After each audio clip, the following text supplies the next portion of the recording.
नमस्कार, राधे राधे। मैं आज इस वीडियो के माध्यम से आप सभी को जागरूक करना चाहूँगा विशेष बीमारी जिसे हम शुगर कहते हैं उसके ऊपर। देखिए, कई सारे ऐसे पेशेंट्स हैं जो सोचते हैं, जो पूछते हैं मुझसे कि सर डायबिटीज़ हमें हो ही नहीं, मेरे फादर को शुगर है, मेरे मदर को शुगर है, इसके लिए क्या किया जा सकता है। कई सारे ऐसे पेशेंट्स हैं जो प्री डायबिटीज़ में है, यानी जिनका HbA1c जो ब्लड टेस्ट है वो 5.5 से 6.5 के पास है। उनके मन में सवाल रहता है कि सर ये प्री डायबिटीज़ से डायबिटीज़ में ना बदले, उसके लिए क्या कर सकते हैं। कई सारे ऐसे लोग हैं जो ऑलरेडी डायबिटिक हैं, उनके मन में सवाल रहता है कि डायबिटीज़ की गोलियों की मेरी पावर ना बढ़े, इसके लिए क्या कर सकते हैं। ये सारे सवाल का जवाब कहीं ना कहीं इसी वीडियो में छुपा है।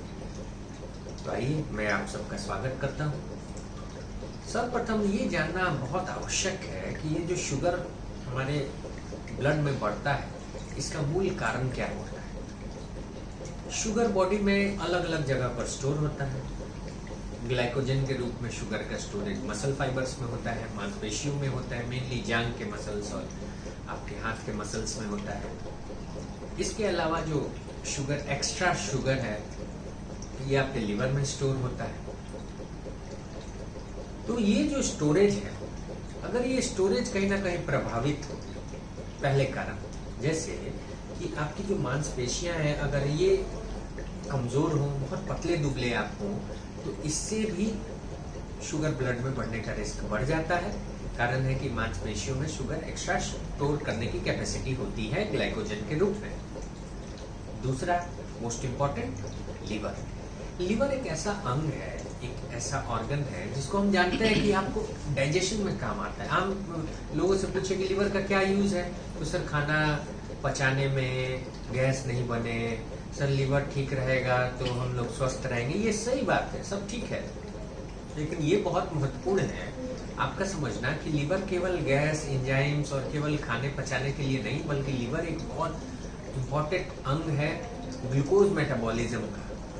जी, अब इसका मतलब कि जो भी एक्स्ट्रा ग्लूकोज है, जो भी एक्स्ट्रा ब्लड के अंदर शुगर है, उसको अपने अंदर स्टोर करने का काम करता है लिवर। लिवर न सिर्फ हार्मोन्स के लिए लिपिड्स बनाता है, लिवर के बहुत सारे और एक्शंस है, क्लॉटिंग फैक्टर्स इत्यादि, प्रोटीन्स का, इम्यूनोग्लोबुलिन्स में जो ग्लोबुलिन्स है उसका रोल, इतने सारे लिवर के फंक्शंस। अब होगा क्या, कैसे लिवर से डायबिटीज तक आप पहुंच सकते हैं, ये बहुत महत्वपूर्ण सवाल है। डायबिटीज जैसा कि हम लोग जानते हैं तब होती है हमें जब शुगर का एक स्तर ब्लड में ज्यादा हो जाए। अगर फास्टिंग है और शुगर का स्तर आपके फास्टिंग में 120 या 120 से ज्यादा हो चुका है मिलीग्राम पर डेसीलीटर, तो ये डायबिटीज का मार्कर है। HbA1c 6.5 को क्रॉस करता है, तो ये भी डायबिटीज का मार्कर है। अब होता क्या है कि जो ही आपका लिवर प्रभावित होने लगता है, वसा के चलते आपकी एक्टिव लाइफस्टाइल नहीं है, आपको बार बार लिवर के अंदर सूजन आती है, आपको लगता है कि लिवर के अंदर फैट ज्यादा है, आपने फाइब्रो स्कैन कराया, आपने अल्ट्रासाउंड किया, आपको लगातार पेट में भारीपन रहता है, कमजोरी, सुस्ती रहती है, जो कि एक फैटी लिवर के लक्षण है। यानी लिवर के अंदर फैट आपका 5% से ज्यादा है, तो फैटी लिवर की शुरुआत हो चुकी है। इसी वजह से जो पहले non alcoholic fatty liver disease था, उसका नाम बदल करके metabolic associated fatty liver disease कर दिया गया, MAFLD। अब ये जो metabolic associated fatty liver disease हुआ, ये डिजीज का नाम बदलने के पीछे का कारण ही ये था कि कहीं ना कहीं फैटी लिवर अपने आप में बढ़ने के चलते कई सारे लोगों के अंदर डायबिटीज की बढ़ोतरी देखी गई है।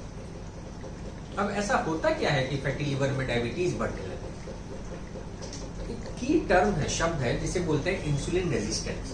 तो मैंने आप सभी को बताया है कि जो हमारे अंदर वसा का जमाव बढ़ता है, पेट के आसपास की चर्बी बढ़ती है, ये चर्बी एक तरह से एंटी इंसुलिन काम करती है, इंसुलिन रेजिस्टेंस को बढ़ाती है, सेंसिटिविटी को कम करती है। यानी अगर शुरू में 1 unit insulin 10 milligram of glucose को काबिल था कि वो सेल के अंदर, कोशिकाओं के अंदर उसको ट्रांसपोर्ट कर पाए, तो सेम इंसुलिन अभी 3-4 मिलीग्राम ऑफ ग्लूकोज को करेगा। यानी इसे बोलते हैं इंसुलिन रेजिस्टेंस। ज्यादा से ज्यादा इंसुलिन की जरूरत पड़ती है बॉडी को ग्लूकोज को कोशिकाओं के अंदर पहुंचाने के लिए, यानी ग्लूकोज ब्लड के अंदर बढ़ता है। इसी वजह से ये इंसुलिन रेजिस्टेंस फैटी लीवर के पेशेंट्स में बहुत ज्यादा होता है। कारण है वसा। ये जो वसा है जो पेट और पेट के आसपास होती है, चाहे वो लीवर के ऊपर हो या आपके मोटापे के शिकार लोगों में हो कि पेट बाहर निकला रहता है उसमें हो, ये सारे के सारे एंटी इंसुलिन काम करते हैं, इंसुलिन रेजिस्टेंस को बढ़ाते हैं। और जिसका फल होता है कि जैसे जैसे बॉडी की रिक्वायरमेंट बढ़ती है, इंसुलिन की जरूरत बढ़ती है, हमारा बॉडी थकने लगता है। इसका फलसफा ये होता है कि न सिर्फ फैटी लीवर से लिवर प्रभावित होता है, आप सुस्त, कमजोर, थकान, पाचन क्रिया में दिक्कत होती है, आपका जल शुगर का स्तर 10 मिलीग्राम 5 मिलीग्राम से 6 महीने साल भर पे बढ़ना लगता है। और ये शुरू में इतना धीरे होता है कि पता नहीं चलता, लेकिन बाद में यही प्री डायबिटीज है, डायबिटीज और जो ऑलरेडी नॉर्मल शुगर में है वो प्री डायबिटिक स्टेज में आ जाता है। ये तो हो गया कैसे फैटी लीवर के अंदर चर्बी बढ़ने से शुगर तक आप पहुंच सकते हैं। अब इसका बचाव क्या है? बचाव में सबसे पहले लीवर के ऊपर के फैट को 5% से कम रखिए, फैटी लीवर को होने ही ना दिया जाए। 5 किलोमीटर मिनिमम ब्रिस्क वॉकिंग, तेज टहलने की कोशिश कीजिए। खान पान में अपने कार्बोहाइड्रेट्स को कम कर दीजिए, सैचुरेटेड फैट्स, ट्रांस फैट्स को कम कीजिए। हरी सब्जियां, फल ढेर सारे खाइए, बीट रूट, चुकंदर, पपाया, ऐसे सारे फल जिनमें बीटा कैरोटीन है इनका सेवन कीजिए, बहुत अच्छा है। कैरेट है, गाजर इत्यादि आपके लिवर के लिए बहुत अच्छा है। Trans fat, chips, colas, saturated fats, इन सब से परहेज रखिए। नॉनवेज फैट्स, एनिमल फैट्स, इनसे परहेज रखिए। टहलना है 5 किलोमीटर, हरी सब्जियां ढेर सारी खानी है। कार्बोहाइड्रेट्स को कम रखिए। मैं बार बार बोलता हूँ, अगर आप 4 रोटी खाते हैं, फैटी लिवर है, 2 पर करिए, एक बार में ज्यादा भोजन नहीं करिए। और मील के गैप को कम कीजिए। जो आप एक बार में ज्यादा भोजन करके 8 घंटे 10 घंटे कुछ नहीं खाते, फिर सीधे रात को एक बार में हैवी करते हैं भोजन, इसको कम कीजिए। 2 से 3 घंटे पे थोड़ा थोड़ा भोजन करिए। फ्रूट्स, वेजिटेबल्स ज्यादा लीजिए, प्रोटीन के सोर्सेज, पल्सेस, दाल इत्यादि खाइए, लेकिन कार्बोहाइड्रेट्स को कम कीजिए। 4 से 2 रोटी पे आ जाइए। चावल को मिनिमम करिए। हफ्ते में अगर रोज चावल ले रहे हैं तो 2-3 दिन लीजिए गैप के साथ, और वो भी दोपहर को लीजिए, सुबह लीजिए। शाम के या रात के ज्यादा चावल का सेवन नहीं करना चाहिए। इस तरह से अगर आप 5 किलोमीटर टहले और जो मैंने डाइट बताया उसको फॉलो किया और अपने वजन को नियंत्रित रखा, पेट के आसपास की चर्बी नहीं होने दी, एब्स से रिलेटेड या पेट से रिलेटेड एक्सरसाइजेज हैं वो आप करते हैं, जैसे आगे की तरफ झुक करके सीधे स्ट्रेट नी रखते हुए अपने अंगूठों को पकड़ना, पलंग पर सपाट बेड पे लेट करके पूरे हैंड्स को सीधा करके अपने टोज को पकड़ना, इससे एब्स की एक्सरसाइजेज होंगी। सिंपल एक्सरसाइजेज जो आप कर सकते हैं, इनको लाइए अपने रूटीन में। तो इस तरीके से आप अपने न सिर्फ फैटी लिवर को, पेट के आसपास की चर्बी को कंट्रोल करेंगे, बल्कि अपने आप को डायबिटीज होने के खतरे से भी बहुत हद तक बचा पाएंगे।